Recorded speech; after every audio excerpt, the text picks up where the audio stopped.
বর্তমান তো আমাদের দেশে মানবতার অভাব নাই।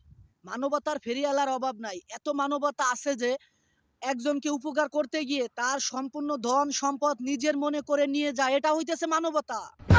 মানবতা কত প্রকার আপনি প্রত্যেকটা পদক্ষেপে বুঝতে পারবেন। একটা ভাই যখন তার বউ রেখে, ছেলে-মেয়ে রেখে বিদেশ চলে যায়, দেখা যায় কেউ একজন এসে মানবতা দেখায়। এমন মানবতা দেখায় যে সে ভাবির পুষ্কুন্নি মেরে দেয় একদম। এটাও মানবতা। ধরেন এক চাচা বিদেশ গেছে তার মেয়েকে রেখে কোনো ভাইস্তাকে বলে গেল যে, "ভাইস্তা তুমি আমার মেয়েটাকে স্কুল কলেজে নিয়ে যাইও। সুন্দরভাবে আবার বাড়ি পৌঁছায় দিও।" সে এমন মানবতা দেখায় রেগুলার স্কুল কলেজে নিতে সে দেখা যায় পার্কে নিয়ে যায়। হানিমুন করে, হানিমুন। এটা হইতেছে এক ধরনের মানবতা। মানবতা যে বর্তমান রাস্তাঘাটে বিক্রি হয় সেটা আপনারা দেখলেই বুঝতে পারবেন। এগুলো সবই মানবতা। মানবতা করতে মানুষের সেবা করতে তার পুষ্কুন্নি মেরে একদম ছেড়ে দেয়। এটাও মানবতা।